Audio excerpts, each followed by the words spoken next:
Warning. Warning. This podcast contains information in Italian language. I repeat, this podcast contains information in Italian. Cin cin.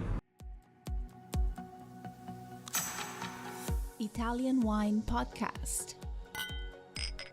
Cin cin with Italian wine people.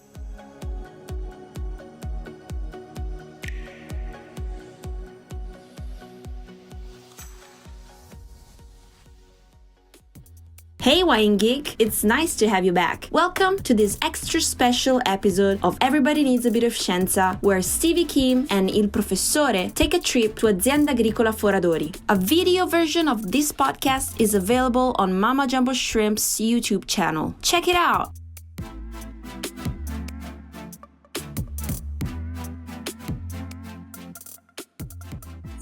Okay, so let's go to some wine questions with Emilio. It's kind of a big responsibility, right? To take over the production side from all the preconceived notions of what your mother's name carries, Elisabetta Foradori, right?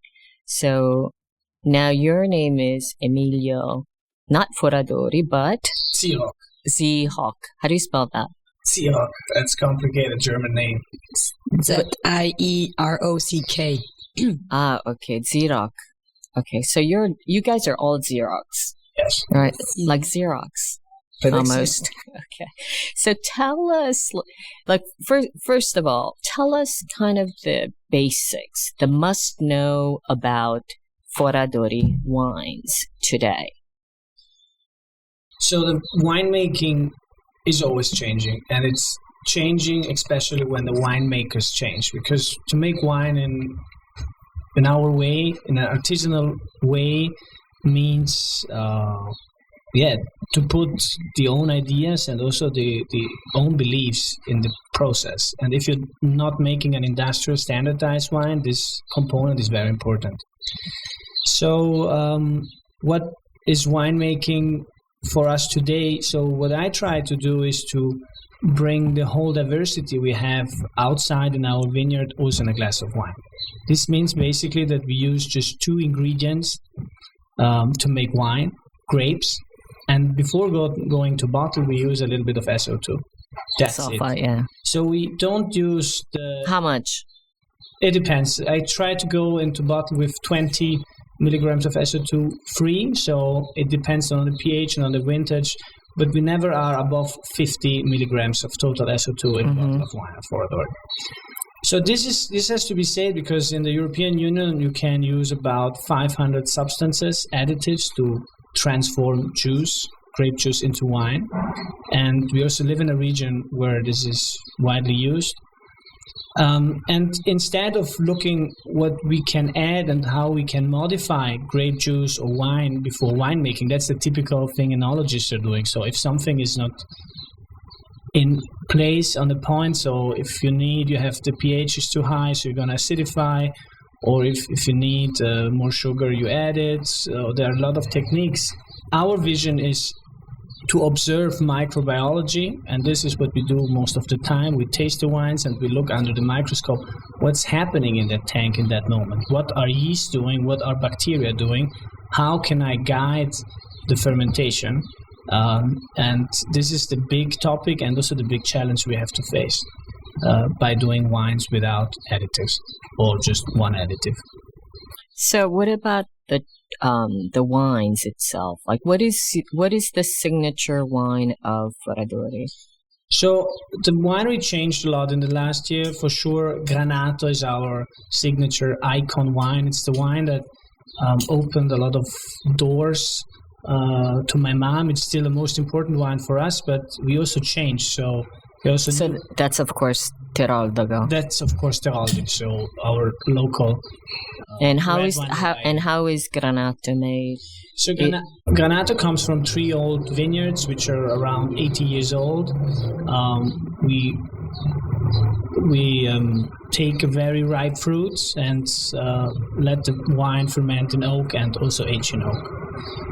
But in the last years, because the experiments are getting more and more, we also discovered new expressions of Teroldego, like, for example, Les Airs, which are completely different to what we did before. So we discovered the freshness and also the, let's say, lighter side of this variety.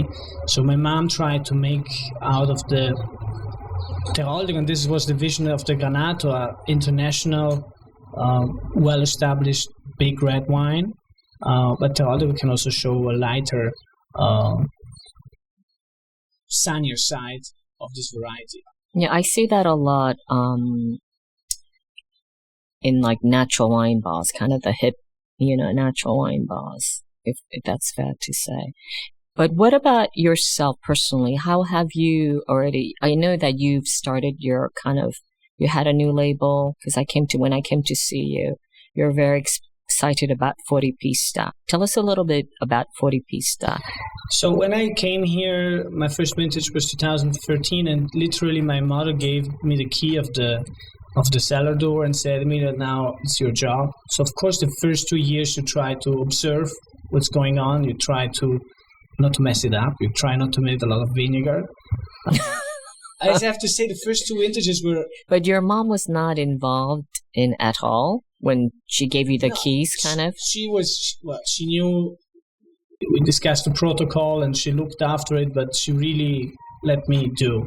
And the first 2 years I tried to understand that, and I also, let's say copy and paste, but kind of. There were 13 and 14 were quite easy vintages, so easy not in terms of ripeness because the grapes were 2 very difficult vintages, but in terms of, let's say, chemistry, they were easy because the alcohol levels were quite low, acidity was there, pH was low, so fermentation were fine.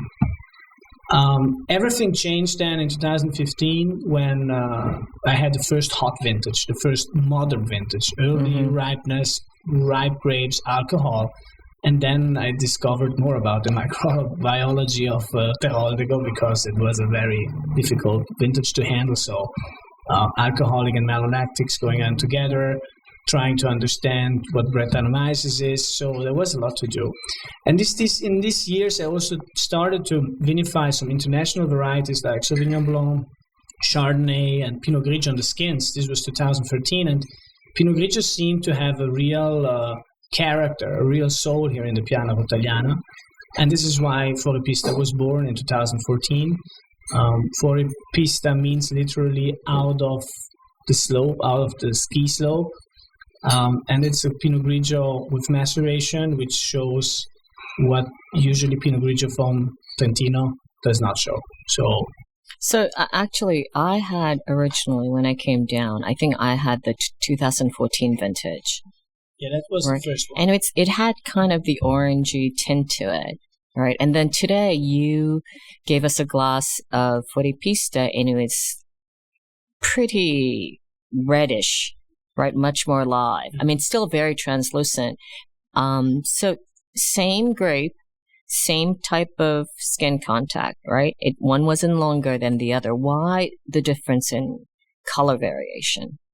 Yeah, Pinot Grigio is a variety which has really problems to have a stable color. So every vintage is, of course, different. And if it's riper, you get usually more anthocyanins. If you have a hotter season, you have more anthocyanins. If you have a rainy season, you have less anthocyanins. Anthocyanin is the color component of the skin of the grape. And so this is also what you find in a glass of wine. So 14 was very rainy, not a lot of color. Grape skins were more this kind of amber, dark yellow color. And 18 was a warm vintage with almost red skins. And so we had a much darker color. Okay, great. There's just so much to talk about in terms of wine. But what I'm going to do with the next few minutes is to talk about your favorite wines from Foradori and why. Let's start with Myrtha. My favorite wine. Yes, and why? So this question is something that we got asked all the time. And my all-time response to it, because I like all of our wines, I have a hard time to say which one is my favorite in terms of just taste.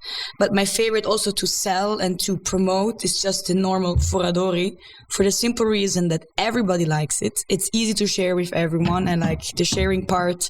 I like to tell people you need a good, present for somebody. Don't buy some crappy wine. With this one, you're gonna be winner. It's always gonna be fine. So it's something that I think it's versatile. It's the standard, let's say, I would say, answer to all the customers that ask. And for myself, I just enjoy opening a bottle where I don't have to think about too much. Like there's evenings where I don't want to be, let's say, too deep into a granato or so. Of course, special occasions are for better special wines, but the Foradori is just for me the key for everything. Great. We're almost near our close now. And what about you, Theo? What is your favorite wine? Because when we were having lunch, you said it was Nosiola. Yes. And why? Why? Nosiola, because Nosiola is it's a bit of a mystical variety. It's very low alcohol, very very strange, especially in the first year or two. It's a very subtle, shy variety, but at the same time it has a schizophrenic part, because after a certain moment, depending on the vintage, it can be 3, it can be 4, it can be 5 years, but it flips completely. It becomes a very strong wine at the same time without really having symptoms of aging. It doesn't really oxidize. It just changes structure. It becomes a very different animal, and I like that people are always surprised when they drink it. It's always a topic of conversation. I agree. Since you're in charge of kind of also the communication, who's doing your Instagram now? Do you guys? Me and Raffaele. You and? Raffaele. Oh, okay. Because when I came, the Instagram didn't exist. But you're also the photographer, right? Yes. Are you doing a lot of those the photos? Are they yours? No, in fact, not. I have a really hard time photographing the winery. I always had, because it's you're the son of the boss, so you're kind of the boss. But now you're your own boss, kind of, right? Yes, but I don't. There's something perverted about photographing your employees. You know what I mean? There's something wrong about it.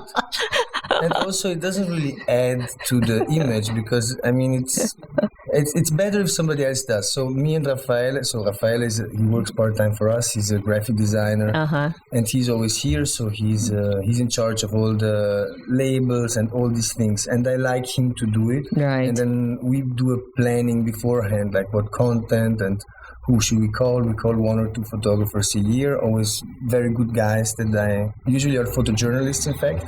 So they usually come from journalism.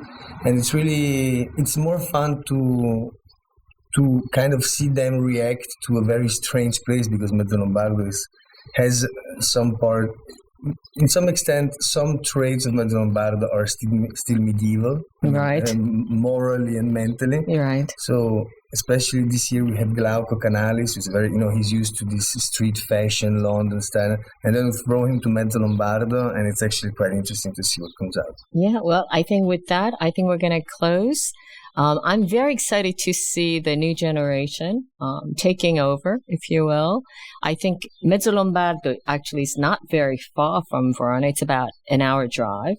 So I think it's definitely worth your while. If you get a chance, pop by. That's Foradori. It's foradori.com.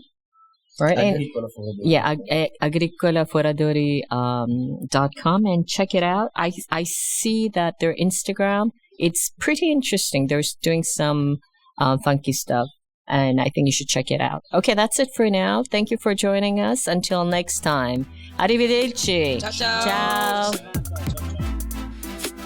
Thank you for tuning in once again to this special episode of Everybody Needs a Bit of Scienza. I'll see you next time. Cin cin.